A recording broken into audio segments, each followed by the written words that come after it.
호칭 문제가 좀 민감해요. 네. 이제 우리 건국포차 시청자들께서도 왜 자꾸 김건희 여사라고 하냐. 주로 제가 여사라고 많이 하니까 저를 비판하시는데 신문하고 방송하고 좀 다른 것 같아요. 신문에서는 약간 공식성이 있기 때문에 한겨레 신문 지금 여사라고 씁니다. 네. 근데 이제 그게 내력이 좀 있어요. 한겨레 신문 창간한 게 1988년 그때 노태우 대통령. 네. 이었죠. 그래서 대통령 부인 김옥숙 씨 이렇게 네. 했었어요. 그다음에 김대중 대통령, 김영삼 대통령 때 김영삼 대통령 부인 손명순 씨. 그다음에 손명순 씨, 손 씨 이렇게 썼고요. 그 별 문제가 없었어요. 이효 씨, 권양숙 씨 다 씨로 썼었는데 네. 문제가 된 게 이제 박근혜 대통령 배우자가 없었으니까 넘어간 다음에 문재인 대통령 때 이제 김정숙 씨 이렇게 썼는데 그 당시 이제 문재인 대통령을 좋아하던 우리 독자들하고 시청자들 그분들이 왜 씨라고 하냐 여사라고 해라. 그래서 이제 한겨레 내부에서 대토론을 했습니다. 위원회를 만들어서 그래서 이제 언어 습관이 많이 바뀌었기 때문에 여사라고 그러면 공식적으로 바꿔 부르겠다 해서 사고를 냈어요. 그 다음부터 여사라고 쓴 겁니다. 네. 그래서 문재인 대통령 부인 김정숙 여사. 김정숙 여사 이렇게 쓰기 시작했죠. 이제 그러다 보니까 그 다음에 윤석열 대통령 부인 김건희 여사 이렇게 쓸 수밖에 없는 거죠. 일종의. 우리가 독자들하고 한 약속이기 때문에. 네. 그래서 지금도 이재명 대통령 부인 김혜경 여사 이렇게 써요. 그래서 어떤 일관성이 좀 필요하지 않습니까? 그래서 내가 대통령 부인 좋아하는 사람은 여사고 내가 싫어하는 사람은 씨라고 쓸 수는 없는 거 아니에요, 언론에서. 네. 근데 이제 방송에서는 그냥 편한 대로 쓰시는 거고 이제 우리 성채경 기자 처음에 여사라고 하시다가 지금은 씨라고 많이 하시죠. 네. 장관님 어떻게 하시죠? 저는 C자라고 하죠. 저도 C 하죠. 예, 근데 저는 그냥 여사라고 할게요. 그냥 욕을 먹더라도 이제 그 이유가 있는데 그 나름대로 이제 일관성이 필요하다 이제 이런 게 하나 있고요. 또 하나는 일종의 이거 상처에 소금 뿌리기일지도 모르겠는데 저는 저를 포함해서 우리 유권자들도 좀 반성이 필요하다고 생각을 해요. 대통령 한번 잘못 뽑으면 어떤 일이 벌어지는지 이렇게 개념 없는 부인이 대통령 부인이었다는 대한민국의 역사가 바뀌지 않습니다. 그래서 제가 김건희라는 사람을 좋아해서 여사라고 할까요? 그렇지는 않습니다. 그렇지만 우리 유권자들이 윤석열 대통령 선택을 했고 동시에 김건희 여사로 선택을 했었기 때문에 잊지 말자. 이런 의미에서 제가 일부러 여사라고 하는 거니까 저를 미워하셔도 할 수 없어요. 안타까운 우리의 역사를 잊지 말자는 차원에서. 저는 그런 차원에서 계속 여사라고 하겠습니다. 잊고 싶은데. 잊고 잊고 싶은데. 싶지만 잊으면 안 된다. 자, 공동포차와 언제나 함께하는 하이트즐로 감사합니다. 그리고 마켓하니를 소개해드리겠습니다. 검증된 상품을 인터넷 최저가보다 저렴하게 판매하고 있는 쇼핑몰로 마켓하니에서 알뜰 쇼핑하시면 수익금 일부가 한겨레TV 제작에 사용이 됩니다. 과일이 아주 달콤하게 익어가는 요즘 오늘 소개해드릴 복숭아는 경북 경산의 이노센스 신비 복숭아와 옐로우드림 망고 복숭아입니다. 이노센스 복숭아는 맛보신 분이 거의 없는 신품종 복숭아인데요. 겉은 천도 복숭아지만 속은 백도 복숭아와 유사합니다. 산미가 없이 달콤하고 사과처럼 아삭합니다. 받으실 때 복숭아 겉이 파랄 수 있는데요. 이때 드시면 사과처럼 아삭하고 상큼합니다. 2, 3일 정도 겉이 빨개질 때까지 후숙하시면 달콤하고 촉촉한 복숭아를 맛보실 수 있습니다. 옐로우드림 망고 복숭아는 천도 복숭아에 망고를 더한 신품종이고요. 품절 대란이 발생할 정도의 인기 상품입니다. 당도 높은 복숭아 찾는 분들께 추천드립니다. 그리고 최고의 여름 보양식 민어는 단백질, 필수 아미노산과 미네랄이 풍부하고요. 민어는 7, 8월에 살이 가장 많이 오르기 때문에 지금이 가장 맛있을 때입니다. 주문 후에 당일 잡은 민어로 바로 보내드리고요. 400g에 25,000원 무료 배송입니다. 민어는 살코기는 물론 껍질과 불에까지 골고루 담아 완벽 포장으로 보내드리고요. 여기에 민어 탕거리 2kg 추가하실 경우 단돈 10,000원만 추가하시면 됩니다. 가족 모임, 단체 모임을 위한 민어 한 마리 한 쌍 세트도 준비되어 있습니다. 주문 방법은 유튜브 화면 좌측 하단을 클릭해서 바로 주문 가능하고요. 주소창에 마켓하니 입력 후에 검색하셔서 주문하셔도 됩니다. 010-2885-3244로 전화 주문도 가능합니다. 와, 오늘 이 복숭아는 진짜 대박인 것 같아요. 진짜 맛있습니다. 방송 시작할 때 먹는 거 보여야 돼서 남겨놓는다고 고생했습니다. 저도 거의 다 먹었습니다, 지금. 씨 얘기 한 번만 더 해드릴게요. 그 1971년에 대통령 선거가 있었어요. 그 당시에 김대중 후보하고 이제 박정희 후보하고 박정희 현직 대통령이었죠. 그때 연설을 들어보면 김대중 후보가 박정희 씨가 이번에 또 대통령에 당선이 되면 총통제로 아예 바꿀 겁니다. 이런 표현을 써요. 그래서 여러 번 박정희 씨라고 합니다. 그래서 그때는 씨 자체가 이렇게 낮은 표현이 아니었어요. 네. 또 70년대 신문 기자를 하던 저희 선배들한테 들은 얘기인데 그때 직장 선배들한테 씨라고 불렀대요. 이때문에 송채경화 기자가 저를 부를 때 지금 선배라고 부르시죠? 네. 근데 그 당시에는 송한용 씨 이렇게 불렀대요. 한번 송한용 들어보시죠. 씨. 예. 굉장히 어색하네요.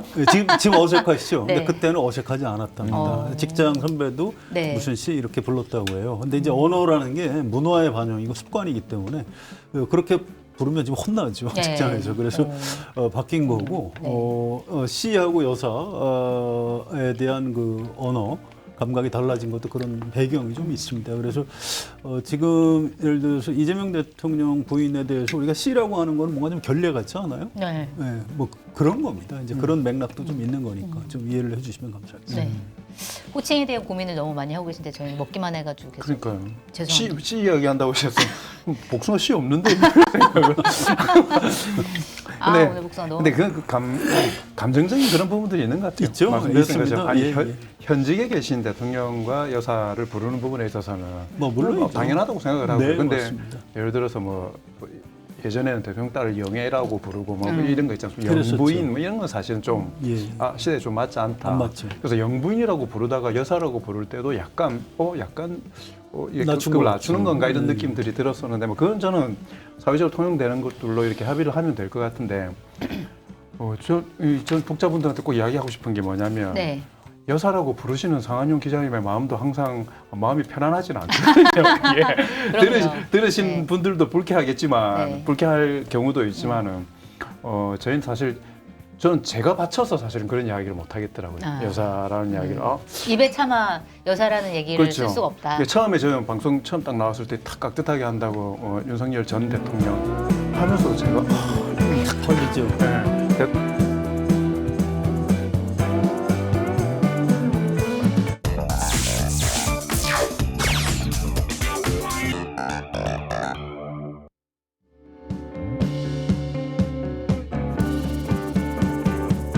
송채경화의 공덕포차 시작하겠습니다. 안녕하세요. 저는 한결의 송채경화 기자고요. 오늘도 수요일 공덕포차를 책임지고 계신 두 분 소개해드리겠습니다. 성한용 한결의 정치부 선임 기자 나오셨습니다. 안녕하십니까? 안녕하세요. 그리고 장형철 KSOI 부소장님 나와 계십니다. 반갑습니다. 네. 우리 김건희 씨 얘기를 언제 안 하나 그걸 기다리고 있는데 오늘도 할 수밖에 없게 됐습니다. 자, 일단 얘기부터 할게요. 일단 김건희 씨 구속 기간이 연장이 됐습니다. 열흘 연장이 돼가지고 31일까지로 연장이 된 상황에서 오늘 심평 변호사가 페이스북에 글을 올렸어요. 얼마 전에 김건희 씨를 이제 면회하고 왔는데 본인한테 이런 얘기를 하더라라고 이제 페이스북에 썼는데 그게 지금 논란이 되고 있는데 김건희 씨가 뭐라고 얘기를 했냐면 선생님 제가 죽어버려야 남편에게 살 길이 열리지 않을까요? 이런 얘기를 했다. 그리고 한동훈이 어쩌면 그럴 수가 있냐. 그렇게 배신하지 않았으면 그의 앞길에는 무한한 영광이 기다리고 있었을 것 아니냐. 이런 얘기를 했다라고 전했습니다. 자, 이 얘기 어떻게 받아들여야 될까요? 신평 변호사가 좀 이상한 사람이죠. 이런 걸 공개하면 네. 어떻게 해요? 본인들끼리 할 수 있는 얘기라고 이해는 돼요, 인간적으로. 네. 그리고 이제 이 김건희 여사도 사람인데 뭐 이런 생각할 수 있죠. 네. 이걸 그대로 공개하면 어떻게 해요? 이게 무슨 도움이 되죠? 누구한테 도움이 되죠? 이렇게 하면 우리 국민이 김건희 여사 참 불쌍하다 이렇게 생각해 줄 사람이 얼마나 돼요? 네. 없는 겁니다. 전 이건 신평 변호사 이거 추태라고 생각합니다. 주태다. 네. 저는 앞부분에 뭐 내가 죽으면 말씀대로 진짜 억지로 인간적으로 이해하자면 그 정서가 어떤 건지는 알겠습니다. 네. 아예 막다른 이제 궁지에 몰렸다라는 걸 토로하는 거기 때문에. 근데 뒷부분에 한동훈 전 대표에 대한 그 배신의 이야기는 네. 어떤 지점을 정확하게 이야기하는 걸까? 계엄을 해제시킨 부분에 있어서의 배신을 의미하는 거라면 네. 지금 나라 이렇게 된 모든 부분에 대해서 단 한 점도 본인의 반성과 사죄의 뜻이 없는 거지 않습니까? 그러게 말입니다. 얼척이 없는 거죠. 어떻게 거기서 그런 이야기를 물론 뭐 아까 말씀 그냥 유유상종이라고 있는 사람끼리 못할 이야기가 없다라고 했는데 그게 공개가 돼가지고 또 뭐 난처한 입장에 본인이 처했다고 생각할지는 모르겠지만 근본적으로 그렇게 생각하고 있다는 게 드러난 것이기 때문에 국민적인 감정, 감성 더 자극하는 것들이어서 상당히 불리하게 작동하게 될 거라고 생각합니다. 맞아요. 진짜 마치 얘기를 들어보면 본인 잘못은 하나도 없고 네. 한동훈이 배신해서 이렇게 된 거다 이렇게 들리잖아요. 그러니까 한동훈이 배신하지 않아서 원래 하는 대로 했으면 지금 생사가 달라졌을 사람들이 얼마나 많습니까? 솔직히 말해서 네. 냉정하게 어떻게 그런 이야기를 아무리 감정적으로 그렇다 하더라도 실제로 그런 생각을 할 수 있을까? 안에 있으면서 계속 저런 생각을 하고 있구나. 네. 뭐 구속 기간이 좀 늘어났다 이런 문제가 아니라 나오기 어렵지 않겠습니까? 근데 지난번에 특검에 출두할 때 아무것도 아닌 사람 네. 이게 완전히 100% 순도 100% 거짓말이었다는 게 드러나는 거죠. 네. 이게 사실 계엄, 뭐 특검 이런 거보다 그 전에 그 마리 앙뚜아네트라고 네. 이제 한동훈 대표하고 가까운 정치인이 네, 한 것 김경률 회계사. 네. 때문에 윤석열 이제 한동훈 뭐 갈등이 시작된 거 아닙니까? 네. 지금 그 얘기를 하는 것 같아요. 나를 어디 함부로 마리 앙뚜아네트 이런 데다 비유해서 마리 앙뚜아네트가 나중에 단두대에서 목이 잘리죠. 네. 그래서 아마 좀 마음이 상했을 텐데 이제 전혀 반성이 없는 거예요. 뭐 역사 의식도 없고 이게 지금 무슨 망발인지 모르겠고 또 이걸 공개하는 심평 변호사는 그 무슨 생각에서 지금 이러고 도와주려고 하는 건 아닌 것 같은데요. 지금 이 보니까. 고도로 고도의 오히려 좀 안티? 욕을 먹히려고 네. 이런 거 아닌가 싶은데요. 이해할 수 없습니다. 알겠습니다. 그리고 김건희 씨 관련해서는 굉장히 새로운 뉴스들이 계속 나오고 있어요. 또 최근에 이제 MBC가 어제 단독 보도한 걸 내용을 보면, 그러니까 최측근, 그러니까 김승희 전 대통령실 비서관의 자녀의 학폭 사건이 있었고, 그 당시에 이제 김승희 전 비서관 이것 때문에 그만뒀죠. 그런데 여기서 어제 뉴스에서 새롭게 나온 건 김건희 씨가 그 당시에 교육부 차관에게 직접 전화를 했다. 뭐 무슨 내용으로 통화를 했는지까지는 안 나왔지만, 그러고 나서 그 가해 학생이 사실은 굉장히 뭐 전학간 것도 아니고 그냥 출석 정지 10일 처분 정도로 이제 솜방망이 처분을 받았다. 그리고 나중에 그 차관은 대통령실로 자리를 옮겼다. 이게 이제 기사 내용의 핵심인데, 만약에 실제로 김건희 씨가 교육부 차관에게 압력을 넣어서 솜방망이 처분을 하게 만들었다. 이러면은 이거는 좀 심각한 거 아닌가요? 이거 수사 대상이죠. 형사처벌 받아야 되고요. 네. 어떤 공사의 구분이 없는 좀 개념이 없다. 이거 우리가 진작 알고 있었지만 이런 부분까지도 그렇다는. 물론 아직 확정은 안 됐습니다. 그런데 진상이 규명이 결국은 될 텐데 이걸 가지고 실제로 뭐 그 대통령 부인으로서 영향력을 행사해서 이렇게 했다. 그러면 영향력을 이렇게 행사한 사람이나 네. 그걸 받아서 집행한 공무원들이나 철저하게 처벌해야 된다 이렇게 생각을 합니다. 이게 좀 이런 표현을 써도 되나 모르겠는데 좀 이렇게 이 간이 매우 심하게 부어 있는 상태에서 네. 그 자리에 있었던 것 같아요. 도저히 납득할 수 없어요. 그러니까 뭐든지 다 할 수 있다라고 생각했던 것 같습니다. 사실은 개인적으로 다른 문제가 아니고 자식들에 관련된 문제, 학폭 이 문제는 이게 사실 용서할 수 없는 부분들이거든요. 이게. 네. 그걸 이렇게 자기 주위의 사람들의 그걸 지키기 위해서 최근에 그러지 않습니까? 저는 사실 반려동물을 안 키우기 때문에 혹시 이 말이 또 반려동물을 소중하게 생각하시는 분들에 대해서 실수가 될지는 모르겠지만 키우는 개, 고양이들을 위해서 수영장 만든다고 네. 유지시킨다고 몇 천 톤의 물을 쓰고 하던 사람이 네. 다른 사람 자식 문제를 자기 측근, 지인 사람들의 그걸 무마하기 위해서 이 평생 못 벗어나는 거거든요. 네. 학폭 당했던 상처에 대해서는. 딱 보면 참 이기적이고 자신 혹은 자신의 약간 연장선에 있는 주위 사람 이외 사람들은 역시 사람으로 보지 않는구나. 권력의 대상, 네. 좌지우지할 수 있는 사람. 약간 뭐 좀 정신적으로도 문제가 좀 있는 것 같고 어떻게 이렇게까지 할 수 있을까라는 생각이 사실 듭니다. 네. 그리고 문제는 또 뭐냐면 실제로 그렇게 작동했다면 그걸 받아서 작동한 차관도 그렇고 네. 그 차관에 의해서 학폭위원회를 몇 달 뒤에 하고 솜방망이 처벌을 결론을 내린 그 라인에 있는 모든 사람들. 네. 있을 수 없는 일이죠. 다 가담한 거죠, 사실은 상은영 거기에. 기자님께서 저번에 말씀하셨던 것처럼 한번 다 깠으면 좋겠습니다. 예, 막 전부 다 까가지고 이 사회의 어느 분야에 어디까지 네. 골마 있는지에 대해 가지고 한번 뒤집어 보는 그런 계기가 됐으면 좋겠다는 생각이 듭니다. 우리 사회의 민낯을 좀 직시할 필요가 있어요. 이게 뭐 김건희 여사라는 한 사람한테 모든 책임을 다 뒤집어 씌우지 마시고 지금 네. 장관님 얘기하신 대로 거기에 뭐 시켜서 했던 뭐가 됐든 거기에 따라서 불법적인 행위를 한 사람들 민낯을 좀 딱 한번 보고 싶습니다. 그래야 이제 우리도 좀 반성을 하고 세상 이렇게 살면 안 되는구나 이렇게. 그리고 사실은 그 비서관이 그런 그만둔 것 거 아닙니까? 이 건 때문에. 네. 이 건 때문에 그만뒀다라는 거는 문제가 있다라는 걸 인정을 하고 문제화시킬 수 있고 그때라도 또 한 번 이 실체들을 밝힐 수 있었는데 결국 지나고 나니까 지금 다 나오는 거잖아요. 맞아요. 이렇게. 그때 당시에는 그 비서관 부인이 그 사건이 터지고 본인의 카카오톡 프로필 사진을 남편과 대통령이 함께 찍은 사진으로 바꾸면서 그게 좀 화제가 됐었죠. 그게 얼마나 대표에서. 다릅니까? 네. 그러니까 아까 잠깐 시작 전에도 이야기했지만 보통은 그런 사진 달다가 그런 이야기가 있으면 내리게 돼 네. 있지 않습니까? 네. 근데 이게 권력이라는 것을 결국 이게 누리는 뭔가 이게 도구 수단으로 사용하는 그런 사람들이 있구나 이런 생각이 많이 듭니다. 네, 맞습니다. 조금 유전자가 다른 것 같아요. 지금 뭐 우리 장모님 대통령하고 굉장히 가까우신데 뭐 별로 가까운 표 안 내고 사시잖아요. 저는 그렇게 생각하는데 실제로는 아닐 수도 있습니다. 그런데 확실히 좀 달라요. 그러니까 그쪽 지금 아무래도 보수 쪽 분들은 그런 권력을 좀 이렇게 드러내 보이고 싶고 또 그게 또 먹어준다고 해요. 네. 그렇게 하면. 근데 이쪽 좀 상대적으로 이제 진보적인 그러니까 지금 민주당 계열 이쪽 정치인들은 그렇게 하면 큰일 난다. 그러니까 아주 오래 전부터 이렇게 하면 뭐 내가 뭐 김영삼 대통령이나 내가 이렇게 하면 김대중 대통령한테 욕먹인다.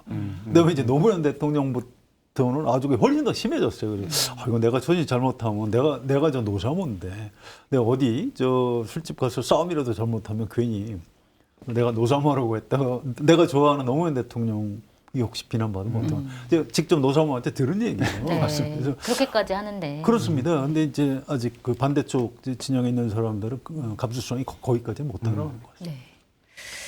맞습니다. 자, 그리고 김건희 씨 같은 경우는 특검 조사에서 진술을 이제 제대로 안 하고 있다 이런 뉴스들이 나오고 있는데 일부만 답변하고 있다, 대부분은 모른다, 기억 안 난다 이렇게 얘기를 하고 있다라는 건데 이 공천 개입 의혹과 관련해서 지난번에 뭐 이제 명태균 씨도 얘기했고 김상민 전 검사를 공천하려고 노력했다 뭐 이런 의혹이 나와 있었는데 이거에 대해서 부인하면서 본인이 챙기려고 했으면 더 챙길 다른 검사들도 많았다 이렇게 얘기를 했다는 거예요. 이것도 굉장히 이제 발언이 논란이 됐는데.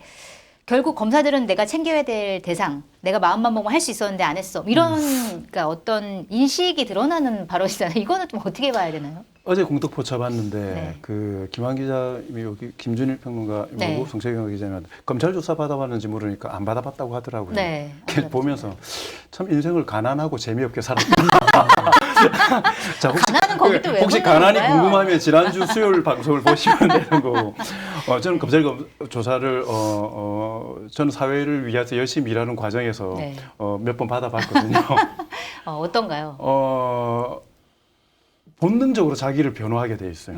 그리고 이 말을 하면 네. 어떨까에 대해서 5만 가지 생각이 다 듭니다. 사실은 죄가 없어도 이것 때문에 다른 사람에게 피해가 가지 않을까? 내가 말을 잘못하면 어떻게 될까? 그래서 그 부분을 어떻게 무마하거나 잘 해보려고 하는 이야기들 때문에 나중에 자빠져요. 네. 그래서 진짜 조사받는 선수들은 그 기억이 안 납니다. 이거 내 머리가 안 그렇게 하는 게 나서. 가장 깔끔하고 그렇게 가는 거죠. 손해가 그러니까 왜냐하면 기억이 안 난다는 건 그냥 진실이니까. 그걸 어떻게든 좋게 이야기하거나 뭔가 감정적인 동요 때문에 이야기를 함과 동시에 그게 다 걸려들어요. 이게 네. 저는 김건희 씨 같은 경우는 지금 일단 기본적으로 큰일 났다. 이제 피할 수 없구나라는 생각에 있는 상황에서 진술 거부하면서 그래도 출석을 하는 모습들은 계속해서 보이면서 여론들을 조성하려고 하는데 그 과정에서 네. 그냥 툭 튀어나온 거죠, 사실은. 혹은 더 할 수 있었는데 안 했다 이런 이야기도 한편으로는 자기의 좀 정당성을 이야기하려고 했던 과정인 것 같은데 네. 말하면 말하는 족족 그게 나중에 다 발목을 잡을 겁니다. 네. 그 방식이 참 틀려서 그렇지 이걸 정말 잘하는 윤석열 씨는 조사 안 받잖아요. 나와서 뭐 이야기하면은 그게 다 부메랑이 될 거라는 거 알고 아니까. 그리고 상대가 어떤 카드를 들고 있는지 전혀 모르잖아요. 네. 조사를 하는 사람이.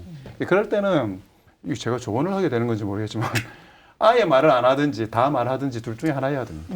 아예 그러니까 마음 먹고 그냥 내가 다 말하겠다 네. 하면 그냥 말하면 되는데 그렇죠. 뭔 말하고 뭔 숨기겠다 마음 먹으면 말하는 순간 사실은 그때부터 그런 꼬이기 것들이 시작하는 안 된다.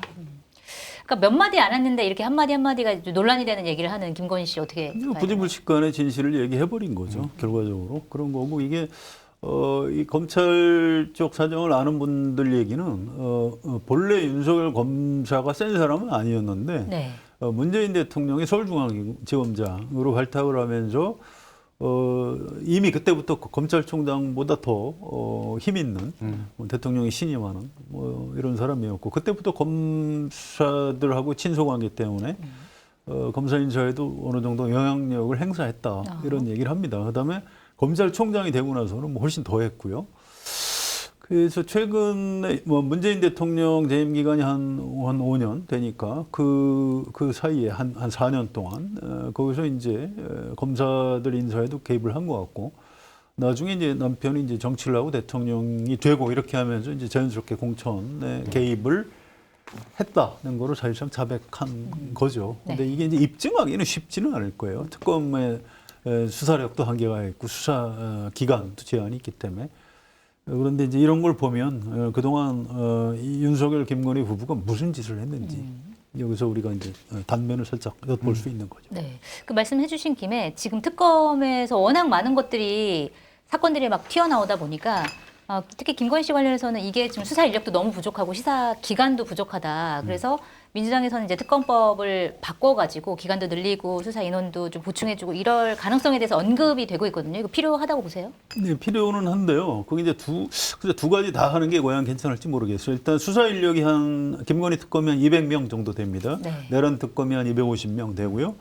그다음에 해병대원 특검이 한 100명 정도 돼요. 그런데 이제 이 하다 보니까 16개 혐의인데 막 여기저기 가지치고 네. 그래서 이게 수사팀들이 막 지금 과로로 막 굉장히 힘들어한다고 그래요. 그럴 것 그래서 같아요, 진짜. 민주당에서 검토하고 있는 건 두 가지입니다. 하나는 인력을 좀 더 받을 수 있도록 법을 개정하는 방법. 또 하나는 기한을 연장하는 방법. 지금으로서는 11월 말까지거든요. 네. 170일이기 때문에 만지작하고 있는데 이건 정무적인 판단이 좀 필요해요. 이걸 기한을 늘리면 또 이게 의외로 피로감이 있을 수가 있습니다. 네. 그래서 저는 개인적으로 그냥 수사 인력을 좀 더 많이 받아가지고 가급적이면 11월 말까지 짧은 시간 안에 끝내고 그때까지 안 되는 건 또 검찰에 넘기면 되거든요. 네. 그런 방식으로 하는 게 낫겠다 이런 생각입니다. 인력 보강이 좀 필요하다. 그렇습니다. 근데 제일 처음에 말씀드렸던 것처럼 그게 시간적이든 인력을 증원해서든 간에 어쨌든 하나도 놓치지 말고 다 한번 파봤으면 좋겠다는 생각은 듭니다. 네. 그러니까 어디까지 가 있을지 모르겠거든요. 저는 김건희 백서 하나만 만들면 권력 남용과 권력에 따른 부작용 일체를 할 수 있는 교과서가 만들어질 것 같아요. 모든 종류의 네. 이제 권력에 대한 게 다 나온다. 참 나라로서는 부끄러운 일이지만 번역해서 외국에 수출도 할 수 있을 겁니다. 권력 남용의 집대성. 그 정도로 너무 상상도 못했던 네. 아주 작은 스크린 골프장 이야기까지 나오기 시작하는 거죠. 그건 물론 나온 지가 좀 됐지만, 네. 야 어떻게 이렇게 디테일하게 숨쉬는 모든 것이 사실은 권력을 통한 남용, 권력을 통한 압박, 네. 말씀하셨던 대로 지금 당장은 인원이 가장 많이 필요할 거다라고 생각이 들고요. 인원이 좀 예. 필요하다. 두 분 다 동의를 하셨습니다. 자, 그리고 좀 어이없는 뉴스들이 좀 나오고 있는데 그 서울 남부지검에서 건진법사 집을 압수수색해서 여러 가지 증거물들을 확보했는데 그 중에 하나가 이제 5만 원권 돈다발이잖아요. 관봉권이라고 불렸던. 예. 근데 거기에 띠지랑 스티커가 붙어 있어서 거기에 이제 여러 가지 정보가 있는 거잖아요. 그래서 그 정보를 가지고 이 출처가 어디인지 이런 것들을 이제 알아낼 수 있는 정보가 담긴 띠지를 잃어버렸다. 근데 이게 띠지가 이게 돈다발이 많으니까 한두 개는 아니었을 것 같은데 그걸 잃어버렸다? 이게 말이 되는가 싶은데 이게 진짜로 실무자의 실수인지 아니면 고의로 누군가가 없앤 건지 그거 좀 궁금하거든요. 이거 어떻게 보고 계세요? 고의로 누군가가 없앤 거죠. 아, 그렇게 봐야 되나요? 네, 검찰 수사관이 바보들이에요? 킬무제의 실수라니 무슨 거짓말을 그걸 지금 우리 보고 믿으라는 거예요? 무슨 너무 어이가 얘기를 하는 없어가지고. 겁니까? 아니 지금 뭐 윤석열 보고 봐주려고 지금 그 증거 인멸한 거예요. 이건 철저하게 색출해서 책임 규명하죠. 엄하게 물어야 돼요. 이렇게 되면 대한민국 사법 체계가 무너지는 겁니다. 네. 어디 수사기관에서 증거를 없애버려요. 이게 말도 안 되는 일이 벌어지는 겁니다. 어이가 저희한테 화를 내는 거 마치 없앤 본인인 것 같아요. 전 그러니까 본인인 제가 것 그때 같습니다. 어디 있었지? 근데 저는 사무장님 기자님 말씀대로 네. 야 한편으로는 실수이기를 바라는 마음이 한편으로 있지만 다른 한편으로는 야 이게 실수라면 아니, 의도를 하는 거는 나쁜 놈이지만 능력은 있는데 네. 이게 실수라면 이 또한 참 얼척 없는 일이지 않습니까? 그러게요. 그러니까 저는 의도가 됐을 거라고 생각이 들고 이 건이 가장 저는 대한민국 사회에 미칠 긍정적인 영향은 네. 검찰개혁에 대한 여러 가지 그 논란들에 대해서 네.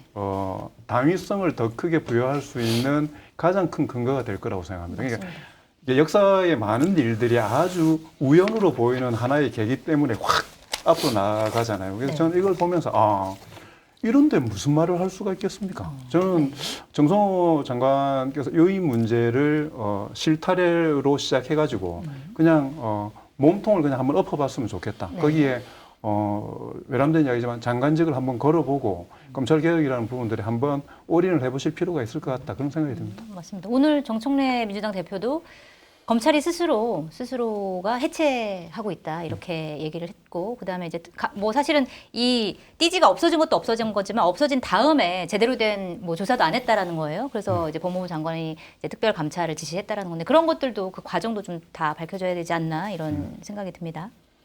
자 그리고 지금 민주당에서 서울구치소 CCTV 영상 공개하겠다 이렇게 얘기를 하고 있는데 윤석열 전 대통령이 구치소에서 체포영장 거부하면서 집행 거부하면서 이제 뭐 속옷 투쟁이나니 뭐 이런 얘기들이 나왔는데 이거를 이제 법사위 차원에서 영상을 받아가지고 이제 국민들한테 공개한다라는 이제 얘기가 나왔는데 사실 이제 공개하는 게 맞는지 아니면 안 하는 게 맞는지 어떻게 보세요? 공개하는 게 뭐 윤석열 씨의 인권 침해 뭐 이런 이야기 하지만 공개하는 건 네. 제가 볼 때는 국민에 대한 인권 침해입니다. 저는 저도 사실 안 보고 싶긴 그 합니다. 생각만으로도 네, 그, 상상만으로도 그러니까 싫잖아요. 그 행위를 했다는 것만으로도 이미 자존감의 상처를 대한민국 국민들이 얼마나 많이 받고 있습니까? 그리고 네. 뭐 이미 그게 팩트인 거고 이미 알 사람은 다 알고 검증이 돼 있는 상황이기 때문에 중요한 거는 윤석열 개인을 망신을 주느냐 안 주느냐 네. 더 감정적으로 우리가 흥분하냐 아니냐의 문제가 아니라 본질적인 위법 사항에 대해서 온당하게 처벌을 하느냐의 문제지 않습니까? 네. 이 공개가 그 처벌에 결정적이지 않다라고 생각하기 때문에 더 부끄럽게 저희 스스로를 만들 필요는 없다라고 네. 생각합니다. 굳이 공개할 필요는 없다. 예, 이 국가 신인도 왜 영향을 나쁘게 줄 겁니다. 그래서 네. 안 하는 게 좋을 것 같습니다. 안 하는 게 좋다. 네, 저도 뭐 별로 보고 싶지는 않네요. 네. 자, 그리고 한덕수 전 국무총리도 지금 계속 특검 조사를 받고 있는데 이게 본인은 이제 비상계엄을 막으려고 노력했다라고 주장하고 있지만 여러 가지 정황이나 아니면 CCTV라든지 이런 것들을 봤을 때 과연 실제로 막으려고만 했던 것이겠느냐. 그리고 국무회의를 소집하자라고 얘기한 것 자체가 이제 본인은 비상계엄을 막기 위해서 국무회의를 소집하자라고 얘기를 했다고 주장을 하지만 사실은 그게 아닐 수도 있다라는 이제 의심을 하면서 특검에서 한덕수 총리를 이제 조사를 하고 있습니다. 자, 이 조사나 아니면 뭐 증거에 따라서 한덕수 전 총리가 내란에 적극적으로 가담, 뭐 방조 또는 가담한 혐의가 입증될 수도 있다 이렇게 보시나요? 어떻게 보세요? 일단 특검에서 수사하는 내용은 네. 중요 임무 종사자 가능성이 있다 해서 지금 피의자인 걸로 알고 있습니다. 네. 철저히 규명을 해야 돼요. 근데 이게 쉽지 않을 겁니다. 네. 왜냐하면 이 한덕수 전 국무총리는 이 인격 그 다중인격이라고 혹시 아시나요? 다중인격이에요. 네. 그러니까 본인이 어떤 하나의 행위를 하면서도 이 A 인격과 B 인격이 동시에 이렇게 네. 작동을 하는. 그래서 이게 저도 이제 상상을 많이 해봤는데 개업날 밤에 본인이 이렇게 하면서 요거는 혹시 이 비상계엄이 성공했을 경우에 내가 뭔가 역할을 한 걸로 남기는 동시에 혹시 실패했을 경우에 내가 나는 이거 안 하려고 했다라고 나중에 네. 방어를 하려고 이 두 가지에 다 들어맞는 뭐 언행을 했을 가능성이 굉장히 커요. 굉장히 네. 머리가 좋으신 분이고요. 네. 그 수제들이 들어가는 경기고등학교 나오시고 오랜만에 다시 왔네요. 오랜만에 왔네요. 그래서 이제 이거를 이를테면 당장 뭐 막 구속시켜야 된다 이런 의견도 있는데 그 쉽지 않을 거예요. 네. 입증이. 그래서 이제 본인은 나는 그 저 비상계엄을 어떻게든 선포 못하게 하려고 했다라고. 그래서 이게 법률적으로 유죄를 끌어내는 게 쉽지 않은데 저는 기소해서 재판 가는 거는 뭐 100% 가야 된다고 생각을 해요. 네. 이건 그 법원에서만 따져봐야 됩니다. 근데 지금 당장 이걸 잡아놓는다? 글쎄요. 이런 다중인격자 내지 기회주의자를 구속을 시킨다? 오히려 약간 영웅으로 만들어줄 위험도 좀 있어요. 저는 네. 그럴 필요 없다고 생각합니다. 그냥 기소해서 재판에 붙이면 됩니다. 아하. 되게 무섭네요. 이런 상황 저런 상황 다 감안해가지고 행동을 한다. 굉장히 머리가 좋으신 네. 분이에요. 원래 고위공직자하고 김앤장하고 그 두 가지 인격이 왔다 갔다 하면서 실제로 회전문 인사 왔다 갔다 했던 분이에요. 저는 정한영 기자님 부럽습니다. 왜요? 저는 그 웬만한 이야기해도 욕하는 것 같잖아요. 근데 정한영 기자님은 저렇게 센 이야기를 하는데도 아주 분석적으로 듣게 다중인격이야 뭐 이렇게 이야기하는데도 그걸 귀 기울여 듣게 돼요. 저는 소극적 가담, 적극적 실행 이런 거라고 생각을 합니다. 소극적 가담, 적극적 실행. 정말 안 좋은 전형인데 아주 부정적일 때 공무원들에게 영혼 없는 뭐 행동 이렇게 이야기를 하지 않습니까? 네. 그래서 계엄이나 이런 걸 도모할 만큼의 저는 간이 안 되는 분이라고 생각합니다. 네. 근데 워낙 결정된 사항을 따르는 부분에 있어 가지고는 수십 년간 몸이 체화되어 있는 거기 때문에 도모하거나 시작하지는 않았어도 네. 그 바퀴가 돌기 시작하면 누구보다도 이 부분이 잘 온전히 굴러갈 수 있도록 노력하는 네. 것이기 때문에 반드시 구속돼서 처벌을 받아야 된다고 생각하고요. 네. 저는 거기에 더해서 이게 뭐 법적으로는 뭐 엄밀하게 그렇게 되지 않겠지만 그런 한덕수 씨를 대선 후보로 만들려고 본인이야 본인 때문에 그렇게 했겠지만 갈아 끼우려고 했던 국민의힘 지도부가 있지 않습니까? 네. 이 내용을 다 알고 했던 거잖아요. 네. 그러니까 끌려다닌 거지 않습니까? 가장 중요한 피의자에게 소명할 수 있는 기회, 회피해 나갈 수 있는 기회를 사실은 네. 정치적으로 주려고 했었던 거잖아요. 네. 예를 들어서 한동수 씨가 지금 대선 후보로서 대선을 뛰었다고 생각하면 지금 이 건드리기가 간단하지 않은 상황으로 왔을 거라고요, 지금 네. 분명히. 그래서 그런 부분들까지 정치적 책임까지 이 부분을 확대해서 생각할 필요가 있다라고 생각합니다. 네, 맞습니다. 만약에 이제 그럴 일은 없었겠지만 한덕수 전 총리가 대선 후보가 되고 실제로 대통령이 됐다라고 하면 이 사실은 내란 피의자로서의 어떤 거에 다 사라지고 그냥 되는 거잖아요. 굉장히 끔찍한 그런 상황까지 몰고 가려고 했었다. 국민의힘이 그런 점에 좀 주목해봐야 된다 이런 말씀이셨어요. 그런 면도 있는데 그 당시 이제 국민의힘 지도부한테 들은 얘기는 그렇게 머릿속이 복잡하지는 않았다고 그래요. 그래요? 자기들이. 네. 그러니까 여론조사에서 김문수보다 한덕수가 좀 더 좋게 나오더라. 그래서 바꿔보려다 실패했다. 아, 이런 단순하게 상황입니다. 굉장히 단순하네요. 굉장히 단순하죠. 두 줄도 아니에요. 한 줄이야. 그래서 지금 이게 이제 이 한덕수 전 총리가 그 당시에 왜 그렇게 처신했을까?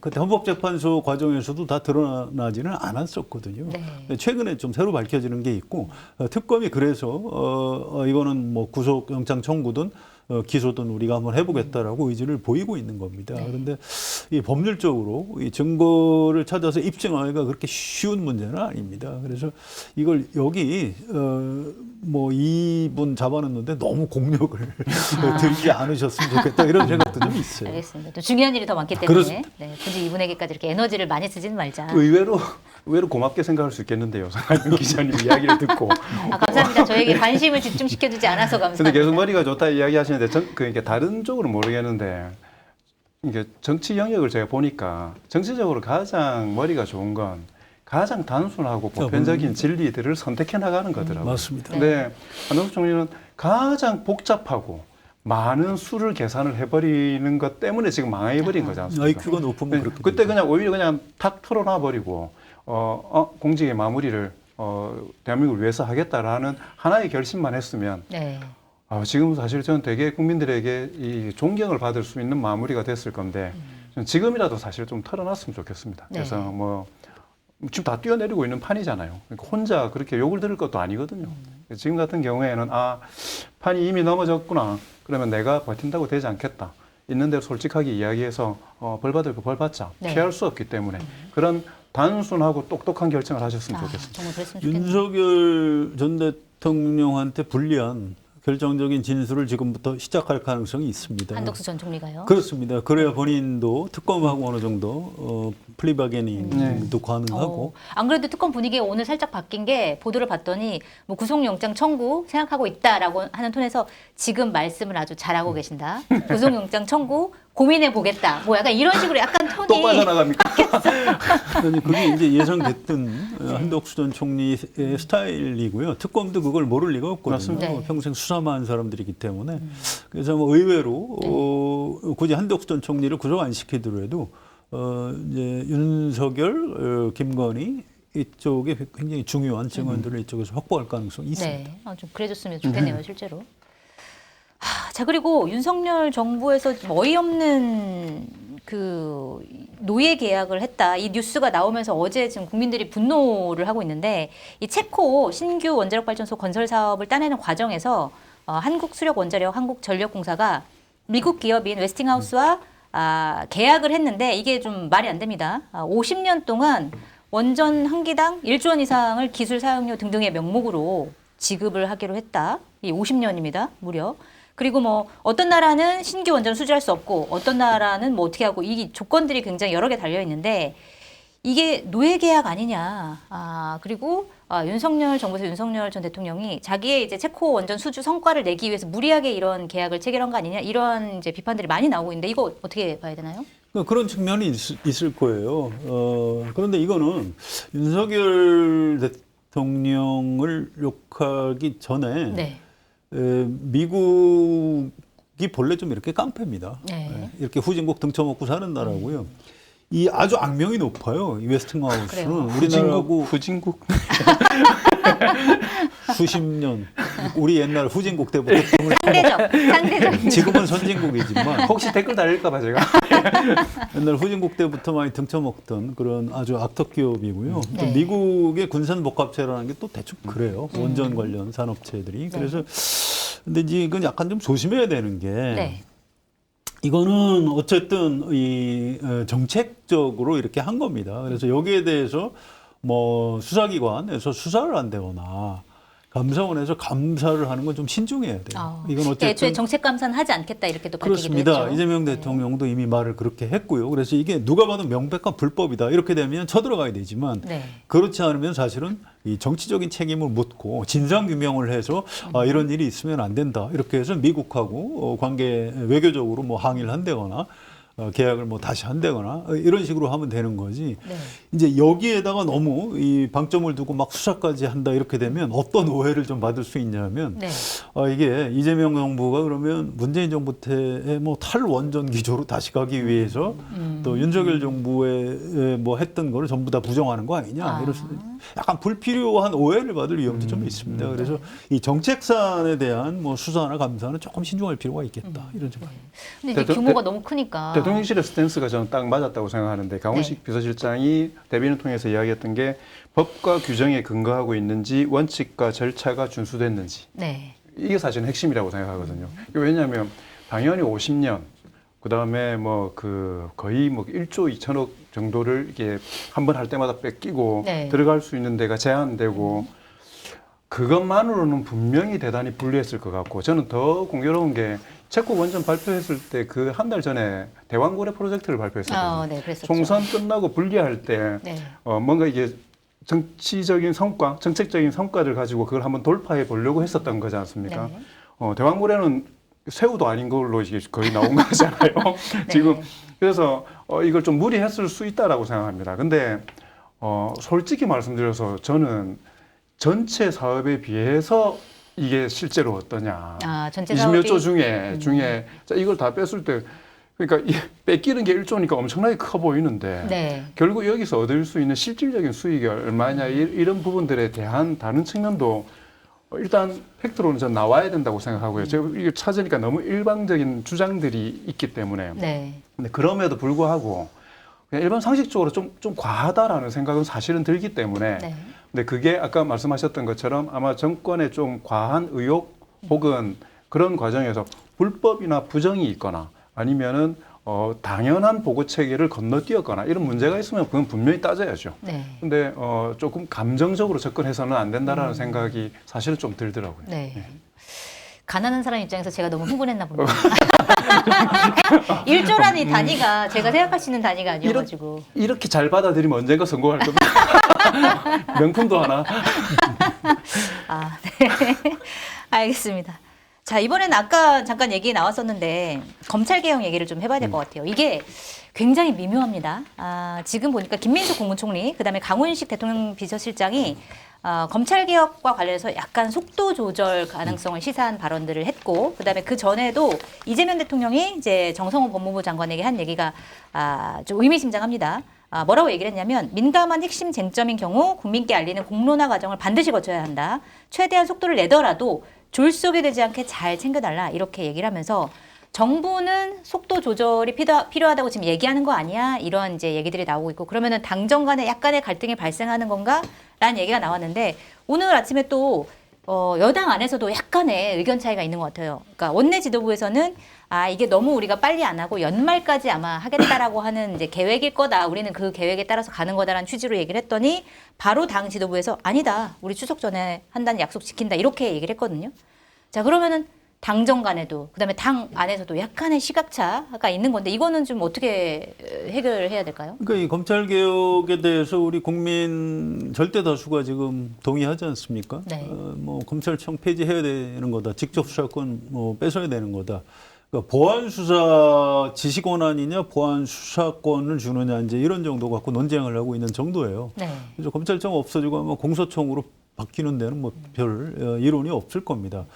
근데 이게 사실 또 이 일종의 큰 형사 사법 절차의 일부가 검찰이기 때문에 대통령이나 총리로서는 당연히 이렇게 얘기를 해야 되는 겁니다. 네. 그래야 뭐 잘 대비를 해서 하는 거죠.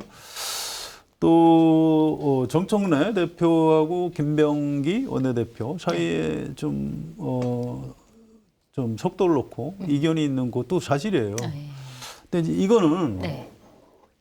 결국 대통령이 정리를 하면 되는 겁니다. 그리고 대통령하고 총리는 이렇게 뭐 우리 국민 시각에서 부작용이 없도록 최선을 다하라 이렇게 얘기를 해야 되는 거고요.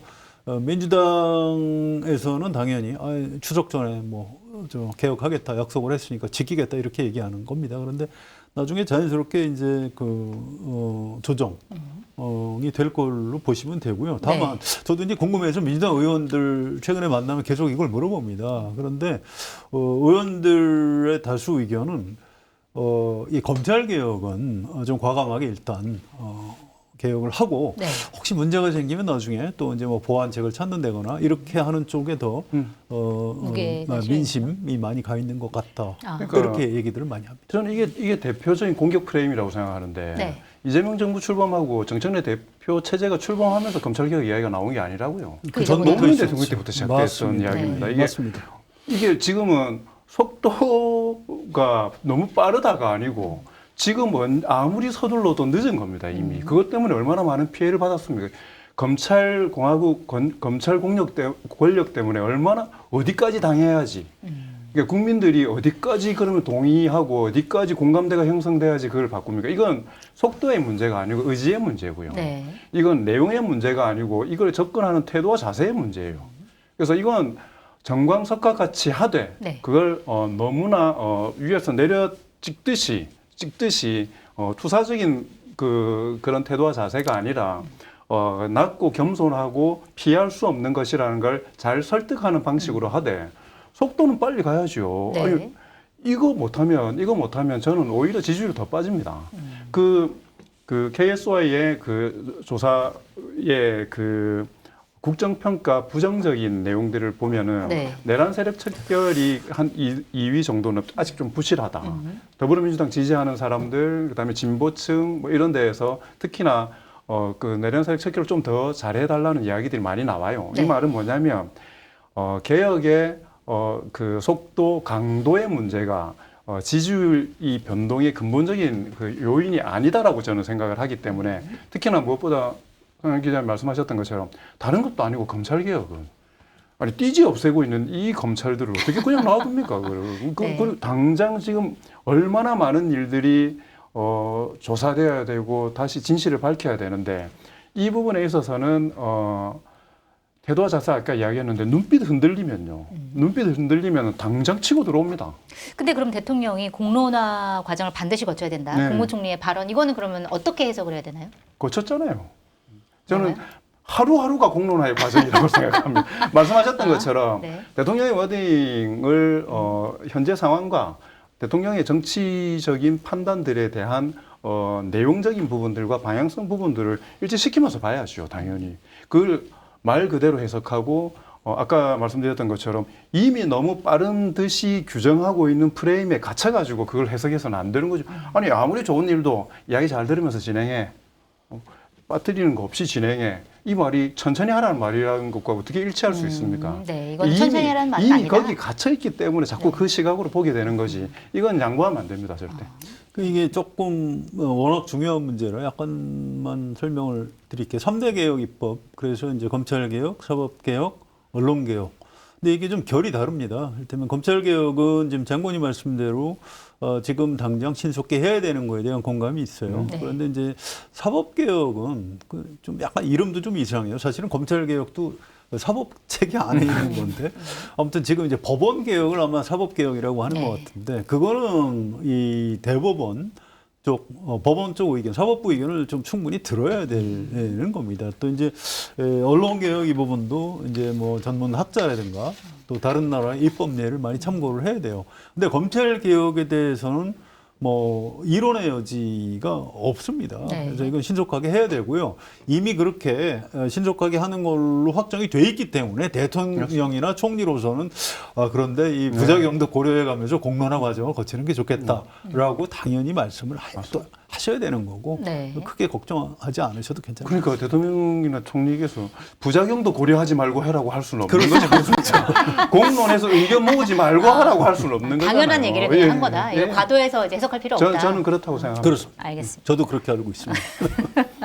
자, 그리고 지금 최근에 이재명 대통령이 국정 수행 지지율이 굉장히 많이 떨어지고 있고 민주당도 같이 하락을 하고 있습니다. 자, 그런데 일단 민주당 먼저 보면은 정청래 민주당 대표가 너무 이제 입법 독주하고 있고 그다음에 뭐 야당을 만나지도 않고 악수도 안 하고 눈길도 안 주고 이런 것들이 좀 너무 무리한 모습을 보이는 게 영향을 미친 거 아니냐라고 하는 평가가 거기 들어갔다라고 하는 해석이 있고 뭐 아니다라는 해석이 있는데 어떻게 그건 좀 구분해야 돼요. 네. 입법 독주 그거 아니에요. 그거 아니다? 이거는 이른바 그 기득권 세력의 저항입니다. 정청래 의원이 아니고 박찬대 의원이 대표가 됐어도 방송법, 노란봉투법, 또 상법 2차 개정 이거 다 하게 돼 있었던 겁니다. 네. 뭐 새삼스럽게 무슨 이거 정청래 대표가 하는 거다? 전혀 사실이 아니에요. 그러니까 그 프레임을 갖고 얘기하면 안 되고요. 네. 다만 어떤 태도의 부분이 있는 겁니다. 이를테면 여야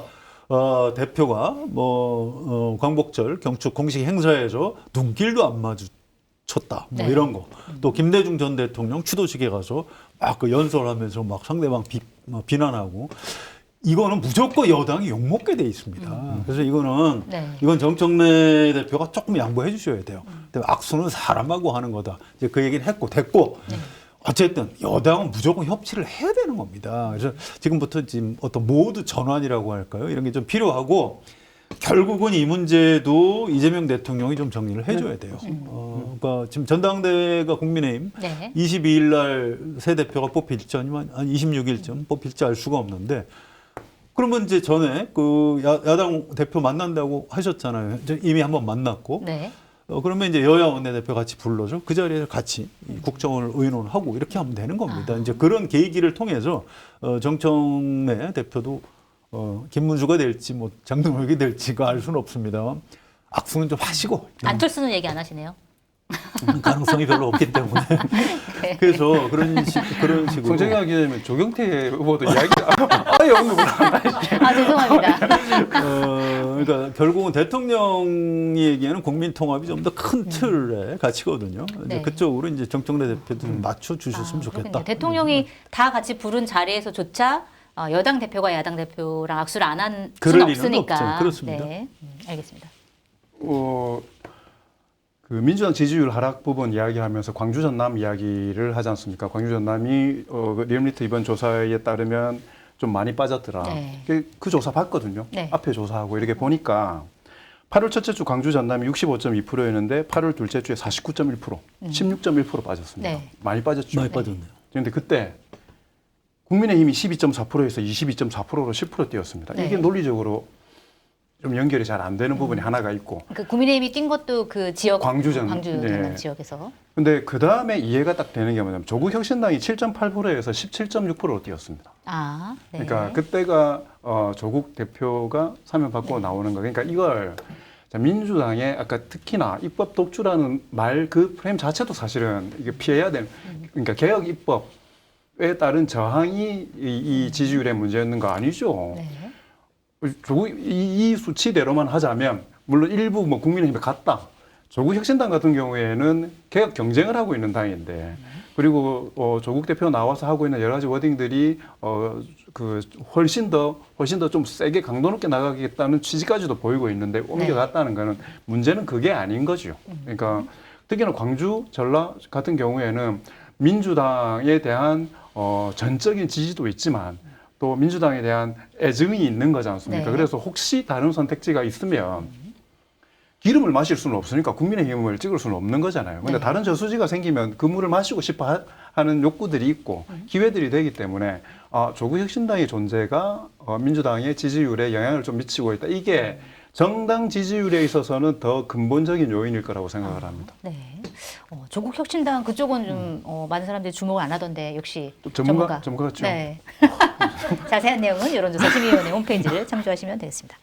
말씀하신 김에 조국 혁신당 조국 전 대표 얘기를 좀 해야 될 것 같은데 지난주에 출소를 했고 굉장히 활동적으로 움직이고 있습니다. 언론 인터뷰 많이 하고 있고 본인 유튜브 채널 방송 재개해서 활발하게 활동을 하고 있는데 이 공개 행보를 계속하는 것 어떻게 보고 계세요? 잘하고 있나요? 뭐 저는 좀 안타깝습니다. 네. 예, 뭐냐면 제가 수차례 선거 때도 이야기를 드렸지만 지지자들이나 아니면 대중을 움직이는 감정은 분노, 동정, 연민, 그다음에 가능성 이런 걸 가지고 움직이는 건데 자, 지금 조국 대표가 가장 획득해야 될 에너지 동력이 어디냐? 저는 연민, 동정이라고 생각하거든요. 왜냐하면 사면에 대해서 사람들이 찬반이 많았지만 그럼에도 불구하고 최대 공약수는 뭐냐면 너무 심하게 당했잖아 이거거든요. 네.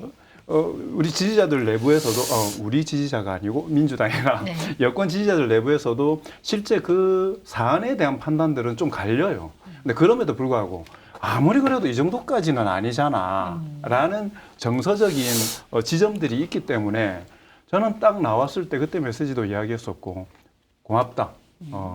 힘들었는데 손을 잡아주셨다. 내가 앞으로 무엇을 할지에 대해서는 여러분들이 주신 그 혜택만큼, 은혜만큼 무엇을 할지에 대해서 어떻게 보답할지에 대해서 숙고하겠다 정도를 하고 지난주에 이야기했던 것처럼 저는 쉼표의 시간들이 필요했다라고 생각합니다. 네. 그래서 저는 여론에 좀 영향을 미쳤다면 이건 뭐 해석의 영역이니까 사면 자체의 문제보다 사면 이후에 저는 조국 대표 너무 강하게 드라이브를 거시는 부분에 대해서 네. 그리고 그러니까 의제가 그냥 계속 살아 있잖아요. 계속 끊임없이 그 의제가 지금 살아가고 있는 상황이지 않습니까? 네. 조금 안타깝습니다. 그래서. 안타깝다. 예.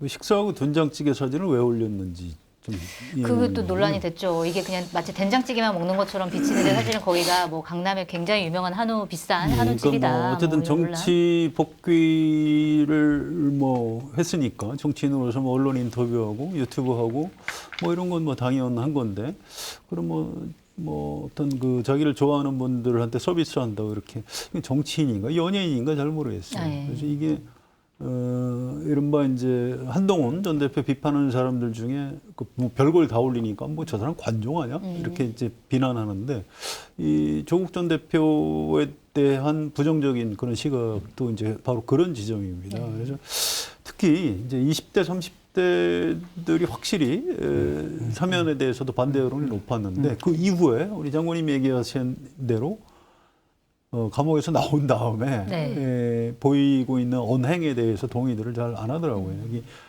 정치부 현장에 보통 기자들, 현장 기자들 나이가 한 30대 정도 되거든요. 남녀 다 섞여 있고 골고루. 제가 이제 그분들하고 같은 공간에 있기 때문에 이제 기자들한테 제가 자꾸 물어봐요. 네. 이를테면 조국과 김민석 이 두 사람 중에 선택하라면 누구 할래요? 이렇게 물어보면 밸런스 게임을 해주는군 직접 예. 퀴즈를 내시는군요. 그럼 뭐라고 할 것 같아요? 대개 30대 정치부 현장 기자하는 분들이 꼭 그 둘밖에 없을까요? 이렇게. 이게 두 분이 다 아직은. 야, 저는 방금 전에 김민석 총 지금 이야기 흐름이 그렇잖아요. 그러면 야 다음 주에 전화 받으시겠구나 이 생각을 했는데 아니었어. 선택받지 못했습니다. 네, 아직은 두 분 다 아직은 자기 주자로서 좀 특히 젊은 유권자 그것도 정치 고관여층 여론을 얻고 있지는 못하는구나. 이게 왜 그 말씀을 드리냐면 김대중 대통령 때 차기 대통령 누가 해야 되냐 할 때 여기 현장에 있는 정치 기자들한테 물어보면 네. 답변을 어떻게 하냐면 노무현이 됐으면 좋겠는데 안 되겠죠. 참 안타깝습니다. 네. 이게 현장 기자들의 반응이었어요. 또 이제 기자들 상대로 여론조사를 하면 노무현이 굉장히 높게 나와요. 근데 일반 여론조사를 하면 이인재가 훨씬 높게 나와요. 물론 이회창은 더 높았지만. 네. 그런 겁니다. 그러면서 현장에 있는 그 젊은 기자들이 오히려 저한테 그때 선배들은 참 좋았겠어요. 노무현도 있었고 이렇게 얘기를 합니다. 네. 그래서 참 지금 정치인들이 이 젊은 유권자들의 가슴을 뛰게 하는 뭐 이런 사람이 지금 좀 부족하구나 맞네요, 이런 생각을 진짜. 했고요. 네. 그래서 이제 조국 대표 얘기하다가 얘가 약간 옆으로 빠졌는데 그런 부분에 대해서 좀 더 섬세했었어야 되는데 좀 아쉬움이 있다. 네. 그 얘기를 안 할 수가 없네요. 맞습니다. 그럼 뭐 얘기를 한 것도 이제 2030 비판에 대해서 본인도 이제 알고 있을 테니까 이제 이거에 대해서 이제 몇 번씩 사과한다고 마음을 열겠냐, 서두르지 않겠다. 이렇게 얘기를 하는 것도 사실은 좀 논란이 됐어요. 그러니까 이게 그럼 포기를 하는 거냐부터 시작해서 여러 가지 논란이 됐는데 그렇다고 하면 만약에 이러한 여러 가지 위기 상황을 조국 전 대표가 어떤 방식으로 극복해야 되느냐 그것도 좀 궁금하고 그다음에 조국 전 대표 같은 경우에는 이제 인터뷰를 통해서 내년 6월에 지방선거에 출마를 하든 아니면은 국회의원 보궐선거에 출마를 하든 정치적으로 뭔가 내가 역할을 하는 걸 찾겠다, 출마를 하겠다라는 건데 뭐 어떤 선택을 해야 되는 걸까요? 쉽지 않을 거예요. 그게 뭐 여의치가 않습니다. 뭐 재보궐선거 출마하기도 쉽지가 않고 뭐 서울시장, 부산시장 이런 얘기도 하는데 그렇게 출마하면 당선이 되나요? 그럼 민주당에서 그 합당을 해주나요? 아니면 합당을 안 하면 무공천을 해주나요? 집권 여당이 그럴 리가 없거든요. 네. 그래서 쉽지 않고 이걸 갖고 이제 이 궁금해하시는 분들은 많은데 저는 별로 예측하고 싶지는 않아요. 네. 그건 조국의 선택이에요. 그 결과에 대해서 본인이 또 부담을 져야 되는 겁니다. 그 뭐 좀 별로 그런 거 전망 예상하고 싶지는 않고요. 이야기 안 해도 됩니까? 얘기하셔야 됩니다. 다만 네. 우리 아까 좀 아쉬움 장관님하고 저하고 같이 얘기했듯이 그런 부분에 대해서 정치인으로서 감수성을 좀 더 높였으면 좋겠다. 아직은 좀 많이 부족해 보인다. 네. 이 말씀을 꼭 드리겠습니다. 어떻게 보인다. 2030뿐만 아니라 조국 대표께 부정적인 인식을 가지고 있는 분들을 그 건을 가지고 마음을 누그러뜨리기는 어려울 겁니다. 네. 그러면은 과거의 의제가 아니라 미래의 의제 속에서 자기를 희생하는 여러 가지 행보들을 통해서 가지고 진정성을 보여가지고 그 이전의 감정들을 희석시키는 방법이 저는 가능하다고 생각하거든요. 예전에 제가 정동영 그 의원 보좌관을 할 때 대선 패배 MB 그 이명박 대통령한테 져서 얼마나 우리나라 사실은 이게 좀 후퇴를 했습니까? 그걸 참여하는 과정이 그걸 참여하는 게 중요한 게 아니고 참여를 하되 네. 노동 현장이나 이런 데를 가서 진정성 있게 또 다른 모습들을 보여주는 것으로서 그걸 상쇄하는 거였었거든요. 네. 연장선상에서 저는 아까 말씀하셨던 것처럼 내년 6월 녹록치 않지만 지금 거론되는 여러 가지 중에 뭐 지난주에는 제가 부산 출신이고 이야기했지만 민주당과의 단일화를 전제로 가능성이 그렇게 크지 않을 수도 있고 클 수도 있는 부산시장이나 이런 선거에 참전을 하게 되면 어떻게 되냐면 네. 부산이잖아요. 아무리 여론이 지금 많이 좋아졌다고 하더라도 여전히 국민의힘이나 이런 야권의 강세가 센 곳인데 제일 이슈가 뭐가 될 것 같습니까? 민주당과 조국혁신당 후보의 단일화의 과정이 이 선거판의 가장 큰 이슈가 될 겁니다. 이슈가 된다는 말은 뭐냐면은 본선 경쟁력이 높아진다는 말이에요. 그래서 그걸 성과를 조국 대표께서 가져가면은 조국 대표 입장에서는 가장 좋겠지만 네. 우리 진영의 입장 또 우리라고 하네요. 네, 진영의 입장에서는 네. 여권 진영 입장에서는 둘 중에 누가 되든 간에 국민의힘을 꺾고 부산에 다시 한번 깃발을 꽂을 수 있다라고 하면 그건 정치판을 다시 한번 완전히 바꿔버리는 거거든요. 민주당 입장에서도 크게 손해 보지 않을 수 그렇죠. 있다. 네. 그러니까 저는 예를 들어서 보궐선거가 여러 군데가 나올 수도 있습니다. 생각보다. 왜냐하면 자치단체장, 광역단체장 출마하시는 분들이 현역 의원들이 그 자리를 내놓을 수 있으니까. 네. 그런 선택보다는 정치를 한 단계 발전시킬 수 있는. 그리고 누가 봐도 가능성이 반반보다는 한 7대3으로 좀 불리한 거잖아요. 네. 저는 그런 선택이 정치인에게 가장 유권자들을 감동시킬 수 있는 네. 그래서 이전에 여러 가지 것들 때로 부정적으로 가지고 있는 생각들을 상쇄시키면서 조금 더 큰 정치인으로 나아가실 수 있는 계기가 될 수 있기 때문에 저는 진짜로 진지하게 생각을 해주셨으면 좋겠어요. 네. 자기 희생적인 어떤 결단. 네, 꼭 한 가지 좀 덧붙이고 싶어요. 그러니까 조국 전 대표가 나와가지고 이를테면 윤석열, 막 반윤석열, 또 뭐 국민의힘을 절반 이하로 찌그러뜨리거나 아예 0으로 만들었으면 좋겠다 이렇게 얘기했잖아요. 근데 이게 지금 현재 시대 상황하고 잘 안 맞습니다. 사실은 윤석열, 김건희 이미 감옥 갔고요. 이제 남은 사법 절차에 따라서 이제 우리가 형사처벌하고 책임을 추궁하면 되는 겁니다. 지금 살아있는 권력이 아니잖아요. 윤석열, 국민의힘은 지금 자멸해가고 있고 왜 그 반윤석열, 반국민의힘을 기틀 내세울까? 그러니까 조국 정치를 복귀하겠다는 건 내가 다음 대통령 도전 한번 해보겠다 뭐 이런 얘기 아니에요? 그럼 어떤 대한민국을 만들겠다? 네. 이를테면 뭐 김대중 대통령처럼 나 대통령 되면 남북 정상회담에서 뭐 이런 얘기, 노무현 대통령 특권과 반칙 없는 세상을 만들겠다. 멋지잖아요. 그다음에 이재명 대통령도 뭐 기본 사회, 그렇지 모든 국민이 다 기본적인 삶을 갑자기 톤이 확 약간 다운이 되시는. 아니요. 그러니까 그런 뭔가 긍정적인 가치와 비전을 맞습니다. 갖고 얘기를 해야 되는 겁니다. 그런데 어떤 기자가 물어봤어요. 조국 전 대표한테. 뭐 어떤 정치인으로 뭘 하실 겁니까? 아니, 그건 제가 지난번에 이미 얘기했고 하면서 이제 반윤석열, 반국민의힘 얘기를 하는 거예요. 아니, 그러면 안 되는 거예요. 출소함과 동시에 내가 정치인으로서 이런 나라를 만들기 위해서 나는 정치에 다시 도전하는 것이다라고 해야 되는데 그 얘기 답을 안 해버렸어요. 그래서 굉장히 아쉽습니다. 결국 정치인은 자기 브랜드를 갖고 승부해야 되는 건데 아직은 안 보여주고 계세요. 그래서 아까 말씀드린 것처럼 지난 총선 그다음에 탄핵 그 과정에 있어서는 분노의 에너지를 결집시키는 게 조국 대표에게 가장 플러스 요인이 되었고 가장 상징성을 이렇게 점유하는 것들이었어요. 근데 지금은 아까 말씀드렸던 것처럼 그 분노를 전국 전 정치인들이 분노를 다 터뜨리고 있고 그렇죠. 게다가 민주당의 대표가 개혁이나 이런 성향으로 보면 정청래 대표인데 누구보다 강하게 하고 있는데 여기에서 이게 그래서 차별화가 안 착점을 잘못 잡았다라는 생각이 드는 겁니다. 지금은 오히려 말씀하셨던 것처럼 차분하게 미래를 준비하는 겸손하고 진중한 모습으로의 차별성을 보이시는 게 훨씬 좀 필요했을 거다라는 생각이 듭니다. 네, 알겠습니다. 전반적으로는 좀 아쉽다. 네, 사면 복권된 뒤에 행보가 좀 아쉽다. 이런 평가를 해주셨습니다. 자, 마지막에 슈 가기 전에 오늘의 복숭아 한 번 더 소개를 해드리도록 하겠습니다. 검증된 상품을 인터넷 최저가보다 저렴하게 판매하고 있는 마켓타니 쇼핑몰에서 경북 경산의 이노센스 신비 복숭아와 옐로드림 망고 복숭아를 준비했습니다. 이노센스 복숭아는 맛보신 분이 거의 없는 신품종 복숭아로 겉은 천도 복숭아지만 속은 백도 복숭아와 유사합니다. 산미 없이 달콤하고 사과처럼 아삭합니다. 옐로드림 망고 복숭아는 천도 복숭아에 망고를 더한 신품종이고요. 품절 대란이 발생할 정도의 인기 상품입니다. 당도 높은 복숭아를 찾는 분들께 추천드립니다.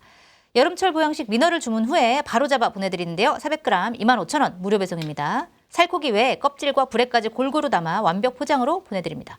주문 방법은 유튜브 화면 좌측 하단을 클릭하시거나 포털에서 마켓하니를 검색해 주시면 됩니다. 그 와중에 또 복숭아 한 입 드시는 우리 장군님 보니까 진짜 맛있나 보네요. 보니까 다 드셨더라고요. 지금 이노센스 신비 복숭아 진짜 맛있습니다. 네. 술 말고 다 드시는 거 처음 봤습니다. 복숭아를 되게 좋아해요. 원래 제일 좋아하는 과일이 복숭아여서 다 먹어버렸네요.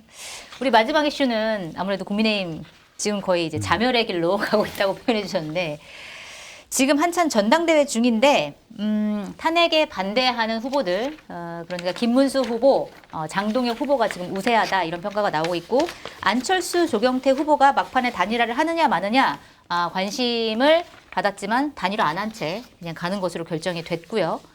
자, 어제 화제가 됐던 건 어제 TV토론회에서 장동혁 후보가 이런 얘기를 했습니다. 밸런스 게임을 했는데 만약에 당대표가 된다면 내년 재보궐선거에서 한동훈 전 대표와 전한길 씨 중 누구를 공천하겠느냐라는 질문에 전한길 씨다라고 얘기를 했고 탄핵 때부터 우리 당을 위해서 당과 함께 열심히 싸워온 분이다.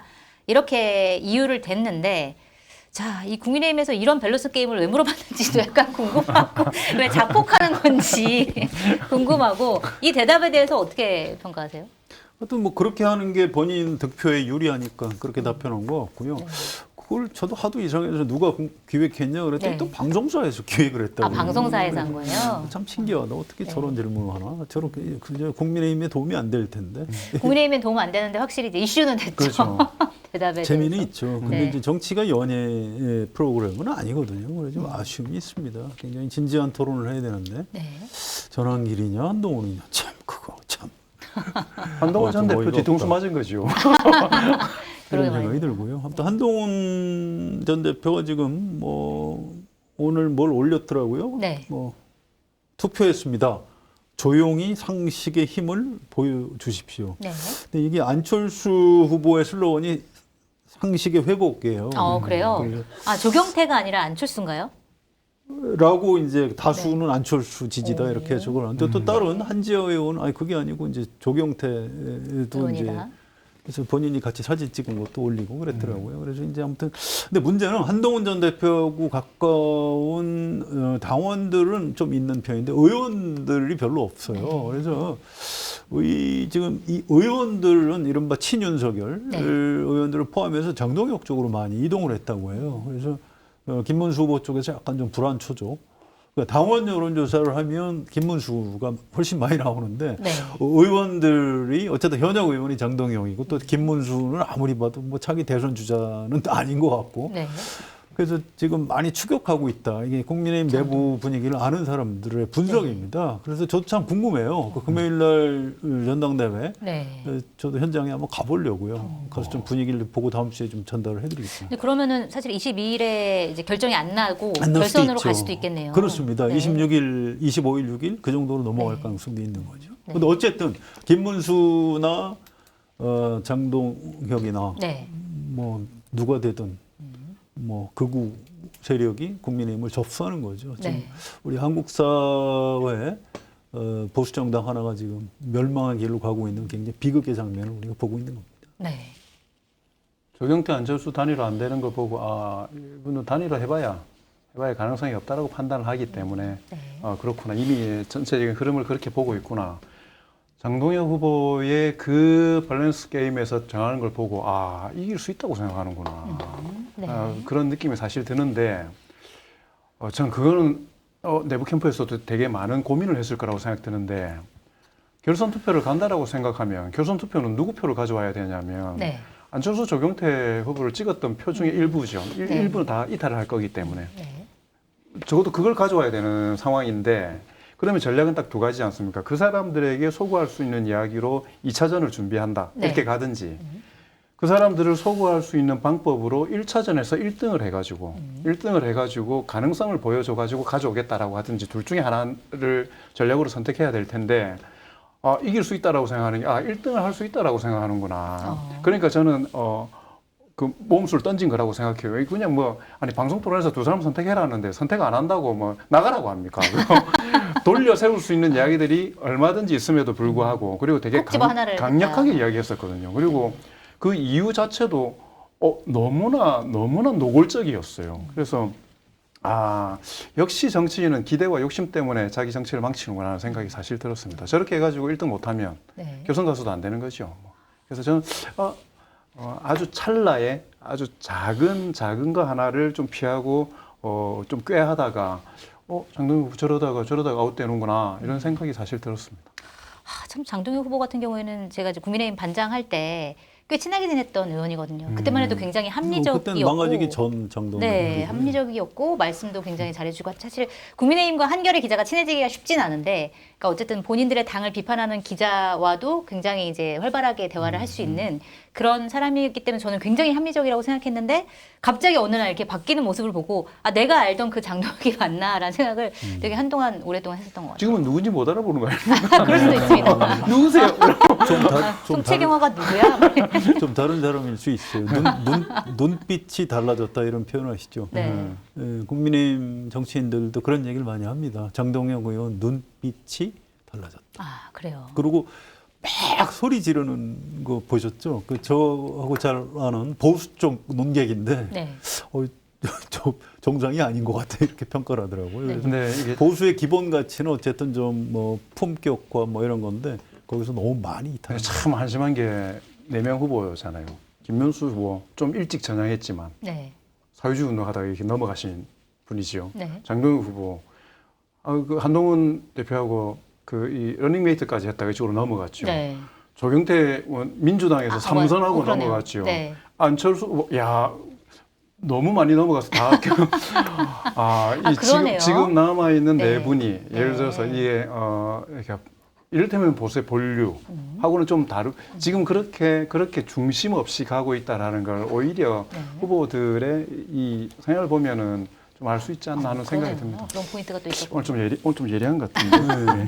그리고 굉장히 중요한 포인트예요. 네. 저 그렇지 않아도 이제 그걸 언제 기획기사 비슷하게 써보려고 준비를 하고 있는 네. 아이템인데 우리나라 보수가 파탄이 난 겁니다.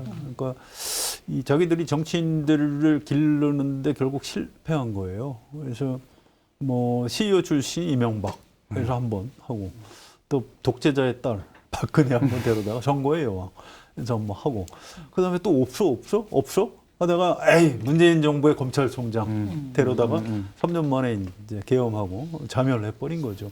지금 미래가 없어요. 이 정당에서 제일 중요한 게 결국 대통령제에서는 차기 주자. 근데 지금 국민의힘의 차기 주자가 누구죠? 안 보입니다. 민주당도 뭐 별로 안 보이지만 국민의힘은 거의 가망이 없는 거예요. 그래서 참 정치라는 게 물론 전 세계가 다 그렇긴 합니다만 우리나라 이제 보수 정당에서 지금 뭐 사람을 갑자기 기를 수도 없고 상당 기간은 좀 고생을 할 것이다 이렇게 좀 말합니다. 네. 알겠습니다. 자, 오늘 공독포차 여기서 마무리를 해야 될 것 같습니다. 저희 공독포차 매주 화수목 밤 9시에 방송하는 거 아시죠? 저희는 내일 밤 9시에 다시 찾아뵙도록 하겠습니다. 감사합니다.